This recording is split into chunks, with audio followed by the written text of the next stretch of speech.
안녕하세요, 여러분. 제가 정말 살다 살다 별일을 다 겪어봅니다. 제 나이 40대에 이혼녀가 될 거라고는 생각도 못했을 뿐더러 이런 추잡한 일이 저에게 벌어질 거라고는 상상조차 하지 못했습니다. 누군가에게는 속 터지는 이야기일 수도 있고 혹은 짠하게 들리는 이야기일 수도 있지만 여기다가 풀어놓지 않으면 제 명예 못 죽을 것 같아서 이렇게 이야기를 해봅니다. 참으로 지긋지긋하고 벗어나고 싶기만 했던 생활인데 막상 일이 이렇게 되고 나니까 어디로 가야 할지 길을 잃은 아이처럼 살게 되네요. 제 이야기를 끝까지 들어주신다면 저에게는 더할 나위 없는 힘이 될 것 같습니다. 저는 20대 중반쯤 6살 연상인 남편과 결혼을 하게 되었습니다.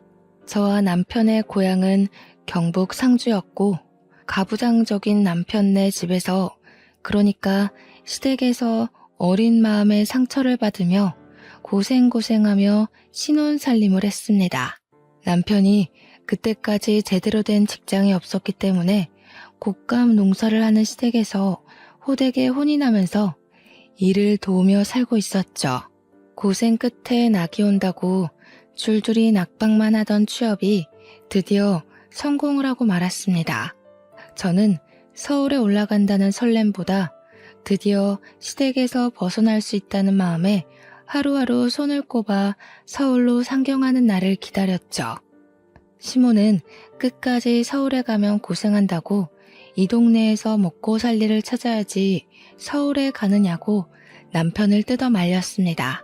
하지만 그때에는 서울에 간다는 사실 자체가 성공을 했다는 증명이기도 했기에 남편은 그 손을 뿌리치고 저와 서울에 올라왔습니다. 처음에 상주 촌년이 서울의 빌딩 숲을 보고 얼마나 놀랬는지 모릅니다. 서울에 오니 시집살이 시키던 시모가 없어서 얼마나 행복했는지 마음의 안정이 빠르게 찾아오더라고요.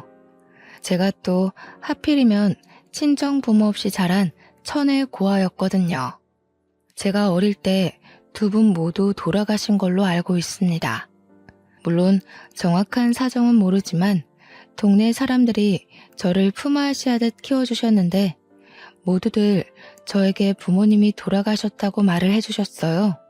저는 마을 주민들의 도움이 없었더라면 한겨울에 추위에 얼어 죽었거나 배가 골아 죽었을지도 모릅니다.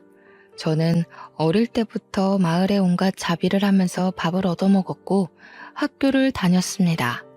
그래서 지금 남편과 결혼한다고 시댁을 방문하여 인사를 드렸을 때 시모는 밥주걱을 저에게 던지시기도 했었습니다. 어디 만날 여자가 없어서 마을 사람들이 업어 키운 계집애를 데리고 오냐고 부모 목숨 뺏어간 계집애라고 재수 없다고 하셨습니다. 남편이 박박 우겨서 결혼을 하긴 했는데 취업이 되지 않아서 2년 동안 시댁에 얹혀 살아야 했죠. 그 인연이 정말 저에게는 두 번 다시 겪고 싶지 않은 지옥의 기간이었습니다. 세상에 시집살이를 이렇게까지 시킬 수 있나 싶을 정도로 저희 시모는 지독한 사람이었습니다. 상주가 또 곶감이 워낙 유명한 곳이지 않겠습니까? 시댁이 꽤 큰 농장을 가지고 있었는데 인터넷에 상표만 쳐도 줄줄이 고급 곶감으로 나오는 그런 업체를 운영하고 계셨습니다. 그 곶감을 제 손으로 일일이 말리고 털어내고 엮고 하면서 만든 것입니다. 그거야 뭐 잡노동이기도 했고 밥을 얻어먹기 위해 다른 집에서도 했던 일이기에 익숙하긴 했던 터라 괜찮았습니다. 근데 그 일을 하다 보면 진짜 손끝에 있는 감각이 다 사라질 정도로 쓰라리고 아프거든요. 그런 와중에 식사를 차려야 하니까 주방에서 밥을 짓고 있으면 일부러 보일러를 꺼두시는 게 우리 시모였습니다. 찬물만 쓰라고 하는데 손끝에 찬물이 닿으면 정말 악소리가 절로 나올 정도입니다. 치졸하게 저를 괴롭히셨던 거죠. 제가 그 2년 동안 살이 쭉 내려서 볼품이 없을 정도로 마르기도 했답니다. 오죽하면 동네 아주머니들께서 그 집 시집살이가 얼마나 심하면 우리 끝순이 살이 다 빠져서 시체 같다고 할 정도였습니다. 아, 제 이름이 끝순이는 아니지만 동네 품앗이를 하며 자랐다고 하지 않았습니까? 동네 분들은 애칭처럼 저를 모두 끝순이라고 불러주셨습니다. 집안의 막내딸이다 하시면서요. 동네 분들이 전부 제 어머니이자 아버지셨죠. 아무튼 서울에 상경을 하고 나니 세상에 이렇게 멋있는 사람들이 존재할 수 있나 싶더라고요. 길을 가다 마주치는 사람들이 전부 연예인 같고 모델 같고 그랬습니다. 하나같이 세련되고 화장도 어쩜 저리 잘하는지 저 같은 촌년은 꿈에도 못 꿀 정도더라고요. 남편은 서울에서 일을 하게 되면서 상주에 있는 시모의 사업장에서 일을 할 때보다 훨씬 많은 돈을 벌기 시작했습니다. 하지만 돈을 많이 벌어봐야 어마어마한 서울 물가에 기가 죽어 저희는 혀를 내두르면서 지내야 했죠. 그나마 시댁에서 저희가 상경할 때 집을 구할 돈을 빌려줘서 다행이었습니다. 그거마저 없었더라면 정말로 지하 단칸방에서 집을 구할 돈을 언제쯤 모으려나 하면서 손가락만 빨면서 지냈을지도 몰라요. 시댁이 곶감 장사를 하면서 꽤 많은 돈을 벌어서 다행이었다고 생각합니다. 물론 시모는 그만큼 저를 부려먹긴 했지만요. 하나뿐인 아들이라고 저희한테 주택 전세를 얻을 만큼은 빌려주었죠. 그 돈을 담보로 저는 또 어마어마하게 시댁에 시달려야만 했습니다. 곶감 철이 아닐 때에도 무슨 일만 생기면 5시간 거리인 상주로 저를 몇 번이나 부르셨습니다. 한 달에 몇 번이나 왔다 갔다 했는지 정말 하루 걸러 상주에 내려갔다고 해도 과언이 아닐 정도였어요. 꽃감을 말릴 철이 오면 내려가서 일을 도와야 했기에 새벽같이 버스를 타고 상주로 내려갔고 시모가 만족할 때까지 일을 해야 했습니다. 당연히 남편은 서울에서 일을 해야 했기에 남편만 서울집에 덜렁 두고 가야 하는 일도 많았죠. 그러던 도중 저의 뱃속에 새 생명이 자라나고 있다는 사실을 알게 되었습니다.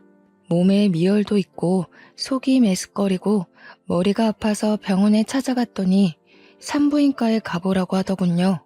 그날 남편의 손을 잡고 산부인과에 가서 임신 소식을 알게 되었고 저는 시댁에 연락을 드렸습니다.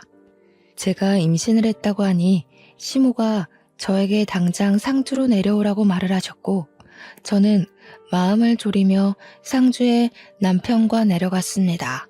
시모는 남편에게 잠시 일을 좀 보고 올 테니 집에 있으라고 했고 저는 시모를 따라 나섰죠.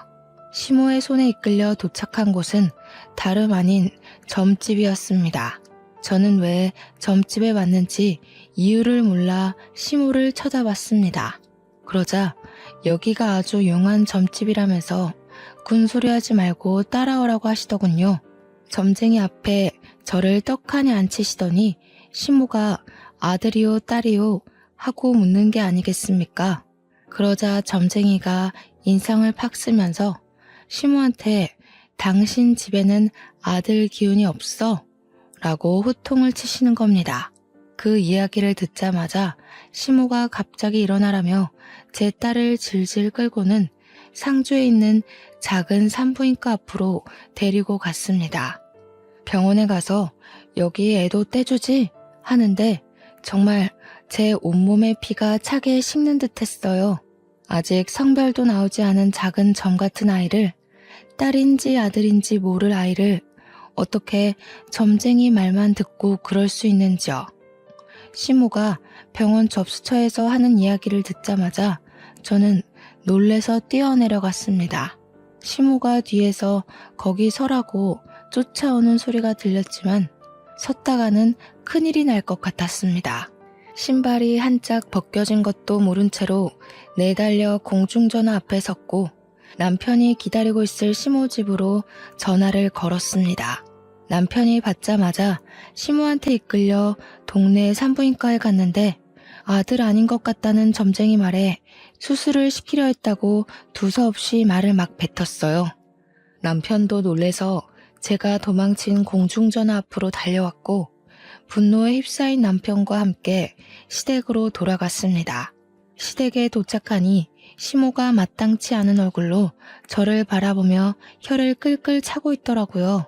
그 용한 점쟁이가 우리 집에는 아들 기운이 없다는데 계집이 나와서 어디다 쓸 거냐고 삿대질을 막 하시는 겁니다. 남편이 어디 그런 사기꾼의 말을 듣고 아직 전밖에 되지 않은 아이한테 나쁜 짓을 하려드냐고 같이 성을 냈어요. 그러니까 시모가 밖에서라도 아들을 낳아오라고 대는 이어야 하지 않겠냐고 자기 할 말만 하시더라고요. 남편은 산모 앞에서 그런 이야기 하지도 말라고 하셨고 저는 그제야 한쪽 발이 맨발인 걸 알게 되었습니다. 달리다가 긁힌 건지 발이 상처투성이가 되어 있더라고요. 그 발을 보는데 너무나도 제 처지가 어떤지 느껴졌어요. 시모는 자기한테 성을 내는 아들에게 실망했다며 아들 키워봐야 소용이 없다고 가슴을 막 치셨습니다. 그러자 남편이 아들 키워봐야 소용없는데 왜 우리한테 아들 낳아오라고 타령을 하냐면서 서울 가겠다고 했습니다. 표독스럽게 저를 바라보던 시모는 여우 같은 년이 우리 아들을 홀려놨다고 저랑 함께 막 달려오시더라고요. 저는 너무나도 공포스러웠습니다. 시모가 달려오는데 정말 눈을 뒤집으면서 달려오시더라고요. 다행히 남편이 왜 이러시냐며 시모를 내동댕이 쳤고 엉덩방아를 찌른 시모는 그 자리에 주저앉아 엉엉 우셨습니다. 남편은 저에게 미안하다고 계속 사과를 하고 시모는 저한테 애를 당장 지우라고 우리 아들이 힘들게 번 돈 딸에게 쓸 수 없다고 소리치셨죠. 결국 남편은 시모에게 사과하기 전에도 전화도 하지 말고 찾지도 말라고 하고는 저를 끌고 서울에 올라왔습니다. 서울로 가는 차 안에서 남편이 아직 판판한 제 배를 만지며 울더라고요. 이제 시댁에 오지 말라고. 아이를 낳을 때까지는 죽어도 오지 말라고요. 그 뒤로 저는 서울에서 지내면서 어떻게든 시모의 연락을 피하기 위해 노력을 했어요. 곶감 농장의 일이 바빴던 터라 시모가 서울에 올라올 수 있는 날이 없었기에 그나마 다행이었다고나 할까요. 임신 5개월쯤 되었을 때 병원에서 넌지시 아이의 내복은 파란색으로 준비하시는 게 좋겠네요. 라는 이야기를 듣고 나서야 뱃속의 아이가 아들이라는 걸 확신했습니다. 무당이 정말 사기꾼이었는지 아들 기운이 없다더니 떡하니 아들을 임신하고 있었던 거죠. 혹여라도 그날 도망을 치지 못해서 수술대 위에 올랐더라면 우리 떡두꺼비 같은 아들은 만날 수 없었을 겁니다. 우여곡절 끝에 결국 아들을 무사히 낳았고 병실에 누워있다가 잠이 들었는데 누군가 쳐다보는 느낌에 눈을 뜨니 시모가 저를 빤히 보고 있더라고요. 순간 어찌나 놀랐는지 입에서 악소리가 절로 나왔습니다. 시모가 겸연쩍어 하면서 저한테 그러더군요. 그래, 고생했다. 아들 낳았으니까 할 일 다 했다. 하시면서 제 손을 잡는 겁니다. 저는 솔직히 소름이 돋았습니다. 태도 변환이 너무 빠른 것 아닌가 싶었거든요. 저도 말이 곱게 나오지 않았기에 시모한테 어머님이 애 지우라고 할 때 지웠으면 큰일 날 뻔했네요. 하니까 시모가 눈에 쌍심지를 켜고 내가 언제 그랬어? 이러더라고요. 진짜 치매 검사라도 받으셔야 하는 거 아닌가 하는 생각이 들었죠. 자연분만이었지만 꽤 난산을 겪었던 터라 다른 산모보다 이틀을 더 입원해 있었는데 집으로 돌아와서도 시모가 상주에 내려갈 생각을 안 하더라고요. 그러면서 저한테 우리 남편을 낳았을 때 엄청나게 힘들었었다면서 너는 애도 잘 낳는다 하시며 본인 이야기를 하시더라고요. 솔직히 저도 진통이 꽤 길었고 아이가 중간에 걸려서 나오지 않아 엄청 힘들게 애를 낳았었는데 시모가 제 노력은 몰라주고 그런 말을 해서 속이 상했죠. 시모는 아랑곳하지 않고 본인 이야기를 계속 이어갔습니다. 시모는 늦은 나이에 겨우겨우 시부와 결혼을 했고 아이가 바로 들어서지 않아서 고생을 했다고 하더라고요. 2번의 유산을 했고 3번째에서야 겨우겨우 남편을 낳을 수 있었는데 그때가 이미 30대 중반을 넘겨버린 나이여서 시댁에서 엄청난 구박을 받았다고 했어요. 겨우겨우 아들을 낳았으니 목숨 유지하고 살았지 딸을 낳았으면 쫓겨났을 거라고 훌쩍이시더라고요. 그러면서 딸은 전혀 도움이 되지 않는다고 계속해서 이야기를 하시는데 저나 시모나 둘 다 여자 아닌가요? 그냥 그 이야기 자체가 제가 딸을 낳았더라면 널 내쫓았을 거야 하는 이야기로밖에 들리지 않았습니다. 듣기 싫었지만 본인 말만 하시는 시모의 이야기를 끝까지 들을 수밖에 없었죠. 그때는 조리원 같은 게 제대로 되어 있던 시절은 아니었기에 집에서 몸조리를 해야 했습니다. 시모가 상주에 내려갈 생각을 도통 하지 않으니 어쩔 수 없이 집에서 시모와 함께 몸조리를 해야만 했어요. 모유 양이 많아서 전몸살이 땅땅하게 뭉쳐 걸릴 때 풀어줄 생각은 않고 저한테 잔소리만 하시던 시모. 도무지 누가 누굴 도와주러 온 건지 모르겠더라고요. 거기다가 모유 수유를 할 때마다 자꾸 빤히 보시는데 너무 부끄럽고 부담스럽더라고요. 자기 앞에서 모유 수유를 하라고 우리 손자가 잘 빨아먹는 걸 봐야겠다면서 저한테 계속 이야기를 하시는데 정말 너무 싫었어요. 제가 시모랑 목욕탕도 한번 가본 적 없는 사이거든요. 상주로 내려갈 생각은 전혀 없으시고 자꾸 저를 힘들게만 하시니까 결국 남편한테 도움을 요청했습니다.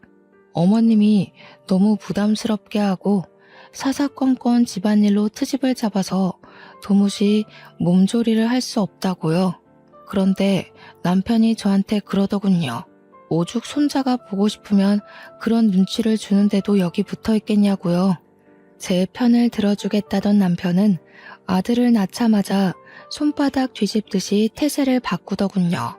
몸조리 해야지 하시면서도 손 하나 까딱하지 않으시는 시모 덕에 제가 먹을 미역국도 제가 끓이는 신세가 되었습니다. 시모가 그 정도는 해줄 거라고 생각했는데 제가 미역국을 끓이니 고기를 넉넉하게 넣어야 아범이 좋아하는데 이런 이야기만 하시더라고요. 남편이 퇴근하고 집으로 돌아오면 8시 정도 되는 시간이었거든요. 그러면 저는 이미 일찍 저녁을 먹고 애를 재우고 있는 시간이었단 말이죠. 아무래도 신생아니까 자주 먹고 자주 자고 저도 아이랑 같이 틈틈이 자야 하니까요. 남편이 오는 시간이면 잠에 들 시간인데 그때부터 집안에서 맛있는 냄새가 아주 솔솔 풍기기 시작합니다. 신모가 남편 준다고 그때부터 부지런히 저녁상을 차리는 냄새였죠. 저는 몸조리 해야 된다고 내내 미역국만 먹이시고 그나마 그 미역국도 제가 끓인 거고요. 남편은 바깥일하고 왔으니 몸보신 든든하게 해야 된다면서 갈비찜에 꽃게탕에 난리가 났더라고요. 남편은 제가 뭘 먹으면서 버티는지 모르니까 엄마 손맛이 최고라면서 신나서 어쩔 줄 모르고요. 시모가 또 오죽 남편 입맛을 잘 알겠습니까? 허구한 날 애가 울든 말든 시장 가서 장을 봐오는데 진짜 너무 서럽더라고요. 우는 아이 달래느라 저는 밥이 코로 넘어가는지 입으로 넘어가는지 모르면서 지내고 있었는데요. 어느 날은 애가 새벽 내내 울기 시작하는 겁니다. 배앓이라는 게 뭔지도 잘 모를 때라 그저 아이가 잠투정을 한다고 생각했죠. 동네가 떠나가라 얼굴이 새빨갛게 변할 정도로 자지러지면서 울기 시작하는데 시모가 갑자기 부부 침실에 문을 벌컥 열고 들어오더라고요. 아무리 애가 운다고 해도 그렇지 부부가 사용하는 침실을 노크도 없이 야밤에 벌컥 열고 들어온다는 게 상상이나 가시나요? 그러더니 저보고 성질을 확 내면서 애를 안고 나가라는 겁니다. 제가 네? 무슨 말씀이세요? 하고 물어보니까 남편 잠 못 잔다고 나가래요. 주섬주섬 애를 포대기에 업고 나오니까 거실에 있지 말고 밖으로 나가라는 겁니다. 시모 본인이 남편이 아기 때 울면 그렇게 밖으로 나가서 동네를 몇 바퀴 돌았다면서 저보고 나가래요. 아무리 여름이라지만 모기도 많고 할 텐데 어딜 나가냐고 했더니 저한테 그럼 우리 아들 잠도 못 자고 출근하라는 게야? 난리가 났더라고요. 결국 저는 애만 덜렁 안고 쫓겨나서 어쩔 수 없이 애를 재우기 위해 동네를 3바퀴나 돌았습니다. 그 뒤로는 애가 밤에 울기만 하면 저보고 나가서 애 달래고 오라고 하더라고요. 도대체 저는 잠을 언제쯤이나 잘 수 있는 걸까요? 그렇게 몸조리도 못하고 동네 돌고 밥도 제대로 못 먹고 하니까 결국 제 몸이 망가져 쓰러지고 말았습니다. 병원에서 눈을 딱 떴는데 시모가 혀를 끌끌 차면서 이제는 또 몸이 허약해서 문제라고 하시는 겁니다. 저한테 그래서 둘째는 언제 가지고 언제 낳을 거냐고 돈 잡아먹는 귀신이 붙은 게 틀림없다 하시더군요. 병원에 이렇게 누워있으면 하루에 돈이 얼마가 깨지는지 알고는 있냐면서 저 때문에 남편만 고생하게 생겼다고 하는데 너무 서러웠습니다. 제가 엉엉 울고 있자 의사가 들어오더니 안 그래도 쓰러진 사람인데 자꾸 울면 탈수 온다고 물 많이 마시라고 하더라고요. 그러면서 하는 말이 출산한 지 얼마 안 돼서 영양분을 골고루 많이 섭취하셔야 되는데 영양분이 모자라대요.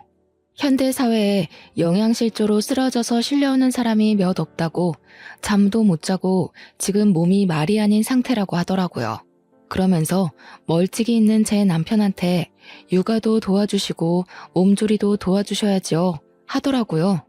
생판 남인 의사 선생님도 제 편을 들어주는데 진짜 너무 서러우니까 아무 말도 못하겠더라고요. 근데 남편이 거기서 뭐라는 줄 아세요? 고기 반찬을 그리 먹는데 왜 영양실조가 오지? 하더이다. 악에 바친 제가 막 이야기를 했어요. 그 고기 반찬 어머님이 넣어주지 나는 미역국만 먹었다고. 당신이 미역국 안 먹는 거 알자마자 미역국에 고기 조각도 못 넣게 한다고 막 소리를 질렀습니다. 시모가 저한테 미친 개야? 하면서 난리를 치는데 의사가 고개를 절레절레 흔들면서 고기 많이 드세요 하더라고요. 그날 수액을 다 맞고 퇴원을 하려고 하는데 시모가 보이질 않더군요. 어머님 어디 갔냐 물어보니 상주로 내려가셨다고 남편 보기 부끄러워서 도망을 가신 겁니다. 그 뒤로는 남편이 의사 말이 마음에 걸렸는지 고기 사 먹으라고 돈을 막 쥐어주더라고요. 그래서 원 없이 고기 구워 먹었습니다. 아들이 100일쯤 지나니까 육아도 할만하더라고요. 아이를 키우면서 누가 제일 보고 싶었는지 아세요? 나를 낳아준 부모도 아니고 자기 자식도 아닌데 저를 챙겨주시고 키워주셨던 상주 사람들이 보고 싶더라고요. 우리 끝순이 끝순이 하면서 저를 정말 막내처럼 챙겨주셨던 그 어르신들이요. 산후 우울증이라는 게 이렇게 찾아오는 건지 꿈에도 몰랐습니다. 하루 종일 쳇바퀴 돌듯이 아이가 일어나면 분유를 먹이고 눈 맞추고 놀아주다가 또 분유를 먹이고 울면 달래주고 하루 종일 그러고 있으니까 너무 우울하더라고요.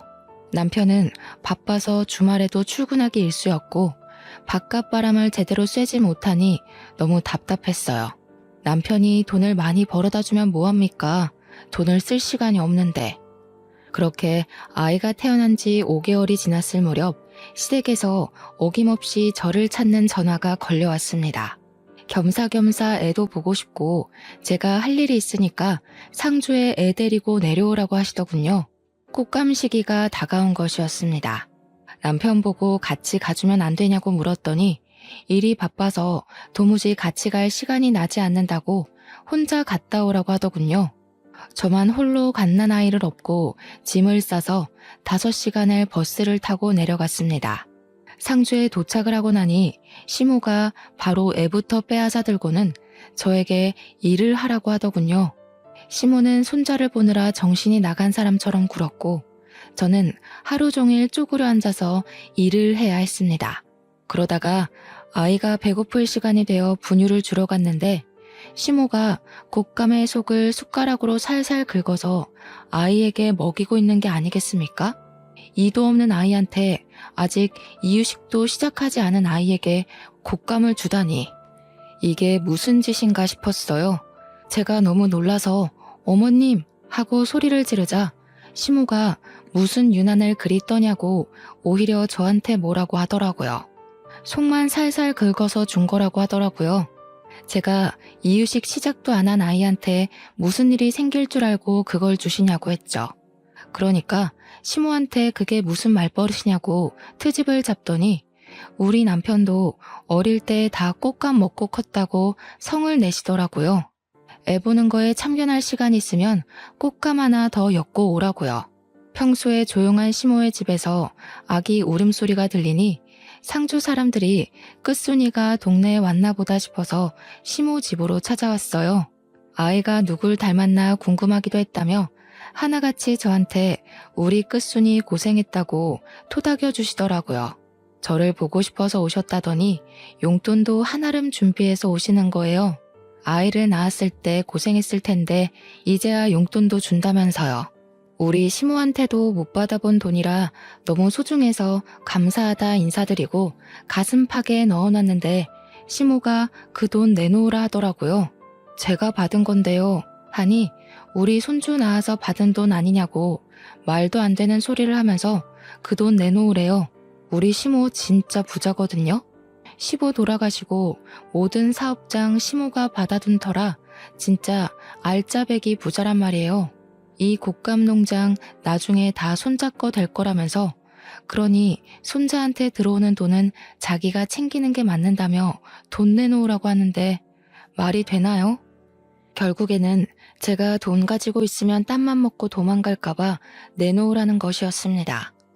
오죽하면 옆에서 우리 아들 귀엽다고 보고 있던 동네 아줌마가 시모한테 삿대질을 막 하더라고요. 뺏을 게 없어서 끝순이한테 준 용돈을 뺐냐고 할머니 성격 고약하다고 하면서요. 그랬더니 시모가 또 씩씩거리면서 자네는 뭔데 집안일에 참견이냐고 성질을 버럭 내시대요. 그렇게 한 일주일 있다가 서울에 돌아오니 그 사이에 잘 쉰 건지 남편 때깔이 곱더라고요. 술 냄새가 진동을 하는데 오자마자 저한테 해장국 좀 끓여달라고 하길래 해장국을 끓여줬어요. 결혼 전에는 저 없으면 죽겠다고 난리를 치는 통에 결혼까지 했건만 애 낳고 나니까 제가 날개옷 잃은 선녀같이 느껴지나 봐요. 제가 시댁에서 당하는 일들은 하나도 신경 써주지 않고 자기가 세상에서 제일 바쁜 사람인 줄 알고 살더라고요. 그렇게 겨울이면 상주에 내려가서 일을 하고 애는 쑥쑥 자라나고 몇 년을 보냈는지 모르겠습니다. 애를 낳은 게 겨우 20대 중반이었는데 벌써 40대를 넘긴 나이가 된 거죠. 우리 아들은 중학생이 되었고 서울 애들 사이에서 공부도 곧잘 따라가 중상위권 성적을 유지하면서 지내고 있었습니다. 저는 꼬부랑 글씨를 아무리 봐도 모르겠던데 우리 아들은 저한테 차근차근 설명도 참 잘해주더라고요. 나중에 선생님 되는 게 꿈이라면서 열심히 공부할 거라고 했어요. 얼마나 기특하고 예쁜지. 아들이지만 참 순수하고 얌전한 놈이었죠. 하지만 그 행복은 얼마 가지 않았습니다. 집에 큰일이 생기고 말았죠. 바로 평생 동안 저를 괴롭히고 정정하게 살 것 같았던 우리 시모가 풍으로 쓰러지게 된 겁니다. 처음에는 거동도 제대로 못하시는 바람에 집에서 수발을 들어줄 사람이 필요해졌어요. 아들은 중학생이고 남편은 직장 때문에 움직일 수 없고 저 또한 집안일을 챙겨야 하는 입장으로 시모 옆에 내내 붙어 있을 수가 없었기에 간병인을 구했습니다. 그런데 시모의 성격이 어찌나 괴팍한지 다들 대충 아시잖아요. 간병인들이 도무지 버텨내지를 못하는 겁니다. 시모가 사사건건 입만 살아서 트집을 잡아대고 욕을 해대고 하니까 간병인들이 도망을 간 거예요. 한 달 동안에만 3명의 간병인이 도망을 가게 되면서 결국 남편은 저에게 부탁을 하더라고요. 애는 공부를 해야 하고 자기는 일을 해야 하니 집에서 그나마 시간이 남는 저보고 수발을 들어달라고요. 이게 사실 부탁인지 명령인지는 잘 모르겠지만 남편이 해달라고 하는데 제가 어떻게 거절을 하겠습니까? 결국 제가 짐을 싸서 상주로 내려가게 되었습니다. 서울에 언제 올 수 있을지 기약 없는 상주행이었죠. 제가 내려가니까 누워서 꼼짝 못 하시던 시모가 잘 왔다고 하시더라고요. 그동안 간병인들이 어찌나 하는 일이 없던지 속이 답답할 지경이었다면서 일은 우리 며느리가 잘하지 하시는데 무섭더라고요. 그 말이 칭찬이 아니라 앞으로 내가 널 부려먹을 거다 하는 경고같이 느껴졌어요. 순간 신혼 2년 동안 시집살이를 했던 일들이 새록새록 떠오르대요. 그렇게 옆에서 병수발을 들면서 시모가 거동을 조금씩이라도 할 수 있도록 시모를 끌어안고 움직이기 시작했습니다. 시모가 한번 쓰러지고 나니까 화내는 기력도 예전만치 못한지 저한테 잔소리도 하도 줄이시더라고요. 물론 이렇게 수그러들기까지 꽤 시간이 흐르긴 했죠. 간병하겠다고 내려간 첫날 오줌 누는 요강을 제때 비우지 않았다고 그 요강을 저한테 던지셨거든요. 안에 가득 차 있던 소변을 뒤집었었을 때는 정말 화가 머리끝까지 나서 시모한테 소리를 고래고래 질렀습니다. 어머님, 이러시면 저 밥도 안 하고요. 요강도 비우지 않을 거라고요. 아예 서울로 가서 나몰라라 하고 지낼 겁니다. 했더니 깨갱 하시더군요. 제가 정말 짐부터 싸고 아무것도 하지 않자 저한테 처음으로 미안하다고 먼저 사과까지 하셨습니다. 그 뒤부터는 시모의 재활을 위해 힘을 썼죠. 그나마 남편이 돈을 꼬박꼬박 보내주어서 읍내에 있는 정형외과 선생님의 도움을 받아 마사지도 해드리고 거동을 도와주는 보조기구도 샀어요. 하지만 시모를 돌보는 일만 저에게 주어진 것은 아니었습니다. 우리 시모 농장의 규모가 꽤 컸거든요. 곶감 사업장도 큰 업체였고요. 그 관리가 전부 제 몫이 되고 만 거죠. 시모가 움직일 수 없으니 제가 매일같이 출근을 해서 농장을 한두 시간 돌봐야 했습니다. 시모가 낮잠을 자는 틈에는 공장 시차를 가고 시모가 깨어있을 때는 식사도 차려야지, 씻겨드려야지, 운동도 해야지. 엄청 바빴습니다. 얼마나 깔끔을 떠는 분이신지 하루에 한 번 씻지 못하면 혓바늘이 돋는다고 하시더라고요. 처음에는 시모가 목욕하는 것만 옆에서 도와드렸는데 결국에는 저도 온몸에 물을 뒤집어 쓰게 되더라고요. 그래서 그냥 시모랑 같이 씻게 되었죠. 정정할 때는 목욕탕 한 번 같이 가본 적 없는 사이였지만 늙어서 하게 되네요. 시모 등도 빡빡 밀어드리고 씻고 나서 머리도 정갈하게 정리해드리고 스킨 로션도 다 발라드리고요. 거동을 조금씩 하게 되긴 했지만 화장실이 급할 때는 제가 똥오줌도 다 받아드리고 했어요. 식사를 하실 때도 손을 자꾸 떠시니까 제가 먹여드리게 되었고요. 그렇게 3개월을 조금 넘는 시간 동안 시모와 둘이 상주에서 지내게 되니까 서울에 있는 남편이랑 아들이 문득 궁금하더라고요. 그래서 전화를 했더니 아들이 받는 겁니다. 잘 지내냐고 물어보니까 애가 기가 팍 죽은 목소리로 응 하고 대답을 하는데 서글펐어요. 밥은 잘 챙겨 먹는 거냐고 엄마가 주말에 한번 올라가겠다고 하니 제가 보고 싶어 죽겠다고 이야기를 하더라고요. 아들이 그렇게 이야기를 하니까 당장이라도 달려가고 싶은 마음이 들어서 시모에게 이야기를 했죠. 주말에 서울에 좀 다녀올게요 하니까 제가 없으면 불안한 시모가 손자를 상주로 오게 하면 안 되냐고 하는 겁니다. 그래서 아들에게 혹시 주말에 상주로 내려올 생각 있냐고 물어보니까 냉큼 오겠다고 하더라고요. 아들 사랑, 손자 사랑이 대단한 우리 시모는 우리 아들이 내려오자마자 신이 나서 난리가 났습니다. 예쁘다 예쁘다 하면서 아들한테 어디 숨겨놨던 돈을 막 주는 거예요. 그러면서 넌지시 아범은 왜 안 내려오냐고 물어보더라고요. 아들이 아빠 바쁘대요. 저만 다녀오랬어요 하는데 시모 얼굴에 실망이 가득하더라고요. 금이야 오기야 키운 아들이니까 더 서운하고 그랬겠죠. 자식 새끼 키워봐야 소용 하나도 없나 하시는데 제 마음이 더 무너지는 것 같았습니다. 그렇게 주말이 지나고 아들이 올라가니까 시모가 너무나도 적적해해서 남편에게 전화를 걸었습니다. 여보, 주말에 상주 좀 와. 어머님이 보고 싶으신가 봐. 하니까 남편이 저한테 자기는 뭐 서울에서 놀고 있는 줄 아냐면서 바쁘다고 아무 때나 전화하지 말래요. 그러더니 전화를 뚝 끊어버리는 게 아니겠어요? 황당해서 허 하고 있는데 시모가 아범이니? 하시대요. 그래서 아니에요, 친구예요 했습니다. 시모가 넌짓이 아범이 참 못됐어 못됐어. 어찌 제 어미가 아픈데 한 번을 안 오냐고 하더라고요. 그래서 제가 있잖아요. 어머님, 제가 살가운 며느리는 아니었죠 하니까 시모가 갑자기 눈물을 훔치시는 겁니다. 아니다 얘야. 내가 못됐지.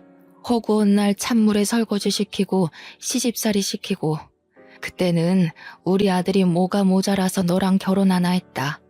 내가 우리 손주 밖으로 나오지도 못하게 할 뻔했고 이 늙은이가 이제 와서 벌 받는갑다. 그렇게 말씀하시는데 저도 눈물이 주르륵 나더라고요. 그러면서 시모가 저한테 자기 죽으면 그래도 곶감 손질도 다 할 줄 알고 공장 굴러가는 법도 알고 있으니 사업체를 물려받으면 되지 않겠냐고 하시더군요. 애는 서울에서 공부시킨다 해도 저는 여기 내려와서 가업 이어나가면 돈 걱정은 없이 살 수 있을 거라고요. 옛날에는 다 제가 싫고 미워서 그런 잡일들을 시키는 거라고 생각했는데 그게 아니었던 거죠. 곶감 엮는 것부터 고르는 법 하나하나 시모가 저를 붙잡고 알려주었던 게 생각이 나더라고요. 그게 다 나중에 저에게 이 사업체를 물려주기 위해서 알려주셨던 거였어요. 그렇게 시모랑 부대끼며 산 지 1년이 조금 넘었을 때 저와 시모는 정말 많이 친해졌습니다. 그동안 우리 아들도 주말이면 상주에 내려와서 지냈고요. 그러면 제가 또 반찬 같은 걸 바리바리 싸서 보내주곤 했어요. 우리 아들 잘 먹고 잘 컸으면 좋겠어서요. 우리 아들이 어느 날 저에게 자기도 상주에 내려와서 살면 안 되냐고 물어보더라고요. 저는 아들에게 서울에서 공부해야지 여기는 학교도 없으니까 별로 좋은 환경은 아닌 것 같다고 이야기를 했습니다. 그러니까 아들이 서울이 싫다고 하는 겁니다. 무슨 일 있냐고 물어봐도 아무 일 없다고 말을 하는데 제 마음은 또 그게 아니더군요. 그래서 아들이 자는 사이에 남편에게 전화를 걸었습니다. 밤 11시가 넘어가는 시간이라 남편이 자고 있나 싶긴 했지만 오기가 생기더라고요. 2번, 3번, 4번 전화하는데 계속 받지 않으니까 받을 때까지 전화를 걸었습니다. 11번째 드디어 전화를 받더니 버럭 소리를 지르는 거예요. 야, 왜 자꾸 전화를 하고 그래?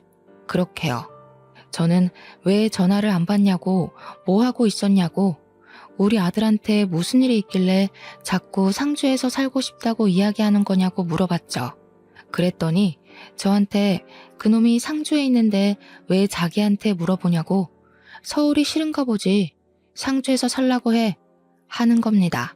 그러면서 돈은 꼬박꼬박 보내줄 테니까 걱정하지 말고 상주에서 지내라고 하는데 순간 느낌이 쎄하더라고요. 이놈이 바람이라도 났나? 왜 자꾸 나랑 아들을 상주에서 못 올라오게 하려는 걸까 싶고요. 자꾸 전화도 피하고 전화하지 말라고 하는 것도 이상하게 느껴졌어요. 전화를 끊고 한참을 전화기 앞에서 멍하니 있었는데 뒤에서 기척이 느껴지더라고요. 아범이 바람이 났다냐? 저는 소스라치게 놀랐습니다. 분명 우리 시모가 자고 있는 걸 확인하고 남편에게 전화를 건 것이었거든요. 한번 잠들면 누가 업어가도 모르게 깊게 잠을 자는 시모라서 안심하고 있었는데 거기다가 시모가 9시면 잠자리에 드시거든요. 시간이 11시가 훌쩍 넘었는데 갑자기 일어나서 말을 거시니 제가 얼마나 놀랐겠어요. 바람이라뇨. 에이, 설마요 어머님. 아범이라면 계집질을 하고도 남지. 지 아비가 그러다가 일찍 죽은 거 아니여. 그 피가 어디 가겠어? 망할 놈의 새끼. 돌 맞아도 싼 새끼 같으니라고. 시모가 남편 욕을 하는 걸 생전 처음 본지라 저는 어안이 벙벙했습니다. 그러더니 저한테 당장 내일 아침 첫 차를 타고 서울에 가서 그놈을 족치고 오라고 하시는 겁니다. 제가 놀라서 네? 하고 물어보니까 하루 정도는 옆집 윤씨네한테 도와달라고 하면 될 거라고 하시더라고요. 그러면서 아침에 눈 뜨자마자 터미널로 가서 서울에 갔다 오라고 하셨어요. 가서 바람이 난 게 맞으면 발로 차주고 오해가 있는 거라면 다 풀고 오라고 하시더라고요. 그래서 저는 아침에 눈 뜨자마자 윤씨네 아주머니에게 길어야 이틀이라고 시모를 부탁드린다고 말씀을 드린 후 아들과 함께 서울로 향했습니다. 혹시나 싶어서 아들에게 혹시 너네 아빠 바람났냐고 물어보니까 아들 눈동자에 지진이 나더라고요. 알고 보니까 바람난 지 꽤 됐더라고요. 제가 상주를 오고 가고 할 때부터 그런 낌새가 있었던 거예요. 한 번 오면 며칠을 여기서 머물렀으니까요. 그 사이에 집 밖에서 자고 여자를 만나고 했던 거죠. 아예 제가 상주로 내려온 이후에는 집까지 여자를 들이더랍디다.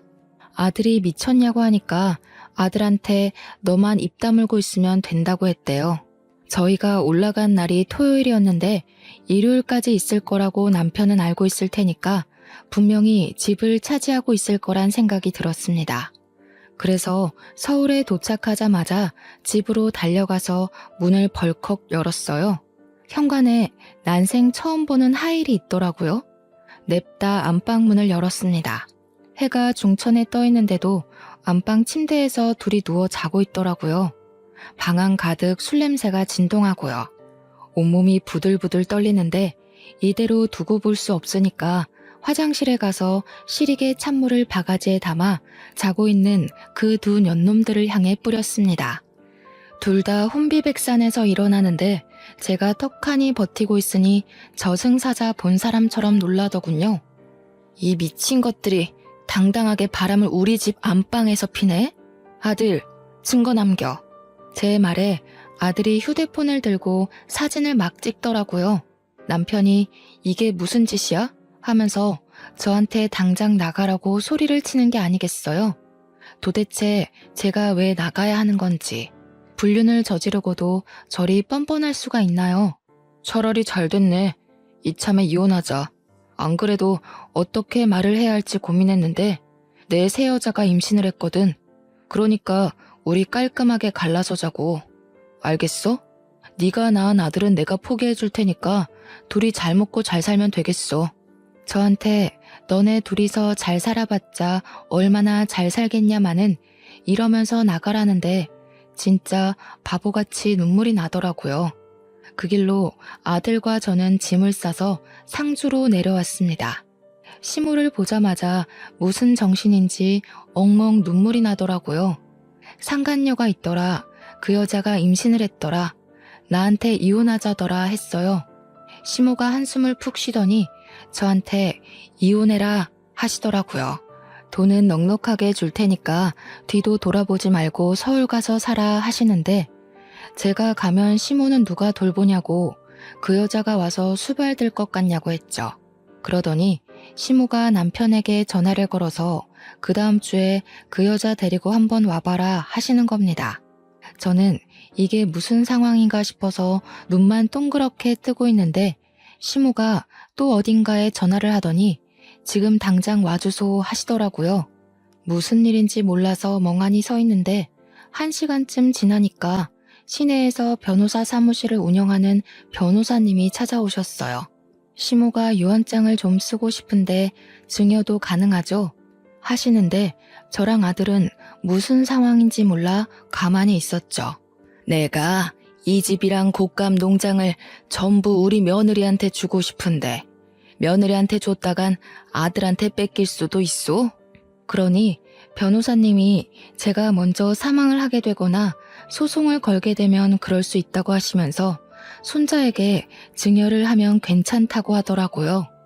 시모는 곰곰이 생각하더니 그렇게 하겠다고 하셨습니다. 저와 아들은 소스라치게 놀랐죠. 그러면 증여세를 내가 내더라도 우리 손자한테 증여합시다. 세금 문제는 내가 알아서 다 할 테니까 어디로 내야 하는지만 알려줍소. 그러더니 시모가 우리 아들의 손을 꼭 잡고 이야기를 하시더라고요.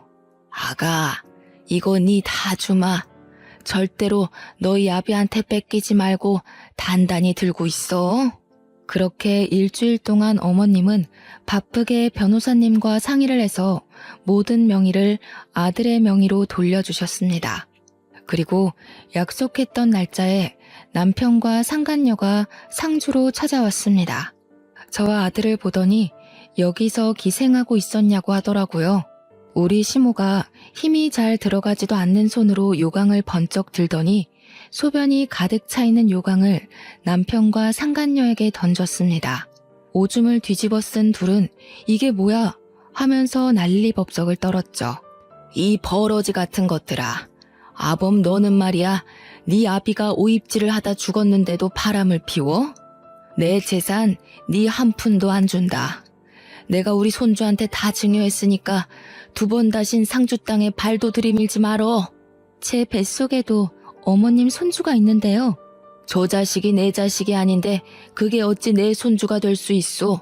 우리 집에 아들 기운 없다 하더니 이게 내 아들이랑 절연하라는 소리였는갑소. 너희 뱃속에 애도 분명 고추 안 달렸을 거요. 당장 내 눈앞에서 썩 꺼져. 오줌 뒤집어 쓰고 남편은 씩씩거리면서 엄마 죽으면 재산 못 찾아올 것 같냐고 패드립을 치더라고요. 변호사가 우리 아들한테 증여하면 증여세를 2번 물고 준 거라서 절대 못 찾을 거라고 했지만 알려주진 않았죠. 저는 결국 남편과 이혼을 했어요. 상간녀가 임신해 있었기에 이혼을 해주지 않고 버텨볼까 했지만 시모가 뭘 질질 끄냐고 하시더라고요. 그리고 아들이랑 아예 상주로 내려와서 곶감 농장을 운영하며 시모의 병수발을 들었지만 2년 뒤 겨울에 시모가 돌아가시게 되었습니다.